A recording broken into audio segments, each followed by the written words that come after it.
તમે કેલેન્ડર જોઈ રહ્યા છો, ડેટ આવી ગઈ છે પણ પીરિયડ્સ આવવાના હજુ કોઈ પણ સાઇન નથી. તો હવે ચિંતા શરૂ થઈ ગઈ કે શું હું પ્રેગ્નેન્ટ છું? બધું ઠીક તો છે ને? આ સવાલ કોઈ એક સ્ત્રીને નહીં પણ હર મહિને લાખો હજારો સ્ત્રીઓને આ સવાલ થાય છે. પણ સાચી વાત તો એ છે કે લેટ પીરિયડ્સનો મતલબ હંમેશા પ્રેગ્નન્સી નથી હોતી. તો આજે હું તમને 7 એવા રિયલ રીઝન્સ જણાવીશ જે તમને લેટ પીરિયડ્સથી બચવા માટે હેલ્પ કરશે. સૌથી મોટું કારણ છે જે આપણે હંમેશા ઇગ્નોર કરીએ છીએ, તે છે સ્ટ્રેસ. જ્યારે પણ તમે મેન્ટલી કે ફિઝિકલી સ્ટ્રેસ હોય ત્યારે બ્રેન ઓટોમેટિક તે હોર્મોન રિલીઝ કરવાનું ઓછું કરી દે છે, જે હોર્મોન ઓવ્યુલેશન માટે ખૂબ જરૂરી છે. એક્ઝામનો ટાઈમ હોય, ઘરમાં ઝઘડો થયો હોય કે જોબ પર કોઈ પણ પ્રકારનું પ્રેશર હોય, તો આ બધું જ તમારી સાયકલને અફેક્ટ કરે છે. બોડીને લાગે છે કે હમણાં સર્વાઈવલ મોડ છે અને રિપ્રોડક્શનનો સમય હજુ થયો નથી. તો આ એક કમ્પ્લીટલી નેચરલ રિસ્પોન્સ છે. તો એના માટે તમારે પેનિક થવાની બિલકુલ જરૂર નથી. બીજું કારણ છે અચાનક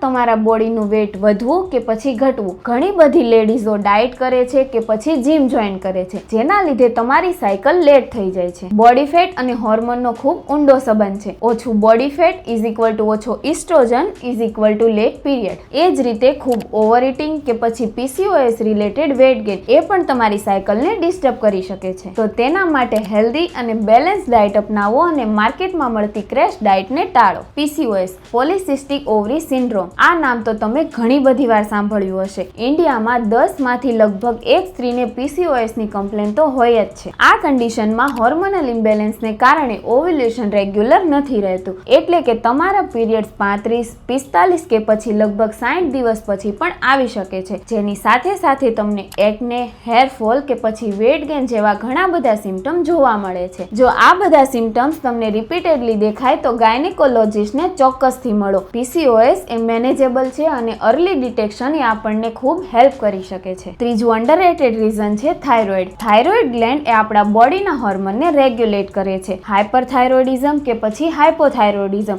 એ બંને આપણા પીરિયડ્સને ઇરેગ્યુલર બનાવી શકે છે. ઘણી બધી વુમન્સને એ ખ્યાલ જ નથી હોતો કે તેમને થાઇરોઇડ છે, અને આવું એટલા માટે બને છે કે થાઇરોઇડના સિમ્ટમ્સ ખૂબ ધીરે ધીરે ડેવલપ થાય છે. તમે સિમ્પલ બ્લડ ટેસ્ટ દ્વારા પણ થાઇરોઇડને આસાનીથી ડિટેક્ટ કરી શકો છો. ઘણી બધી લેડીઝને જીમની હેબિટ હોય છે, તેઓ સડનલી ઇન્ટેન્સ વર્કઆઉટ સ્ટાર્ટ કરી દે છે, તો એ લોકોમાં પણ આ પ્રોબ્લેમ ખૂબ કોમન જોવા મળે છે. ઓવર એક્સરસાઇઝ કરવાથી કોર્ટિસોલ હોર્મોન એટલે કે સ્ટ્રેસ હોર્મોન ખૂબ વધી જાય છે અને રિપ્રોડક્ટિવ હોર્મોનને સપ્રેસ કરે છે. હવે એથ્લીટ અને રનરમાં એથ્લેટિક અમેનોરિયા એટલે કે પીરિયડ્સ ન આવવું એ ખૂબ કોમન જોવા મળે છે. તમે એક્સરસાઇઝ ઓછી ન કરો તો કંઈ વાંધો નહીં, પણ રિકવરી અને ન્યુટ્રિશનને હંમેશા ધ્યાનમાં રાખો. હવે આ જનરેશનની સૌથી મોટી પ્રોબ્લેમ ઊંઘ. Late night phone scrolling, irregular sleep કે જેનાથી તમારું બોડી ક્લોક એટલે કે સર્કેડિયન રિધમ તૂટી જાય છે. તમારી સ્લીપ અને હોર્મોન જે ડાયરેક્ટલી લિંક હોય છે, મેલાટોનિન, કોર્ટિઝોલ અને ઇસ્ટ્રોજન, આ બધા જ હોર્મોન જે તમારી સ્લીપ પર ડિપેન્ડ કરે છે. દરરોજ 7 થી 8 કલાકની સ્લીપ એ એક બેટર સાયકલને મેન્ટેન કરી શકે છે અને તમારા પીરિયડ્સને રેગ્યુલર કરવામાં મદદ કરે છે. સર્ટેન મેડિકેશન જેવા કે એન્ટી ડિપ્રેશન ડ્રગ,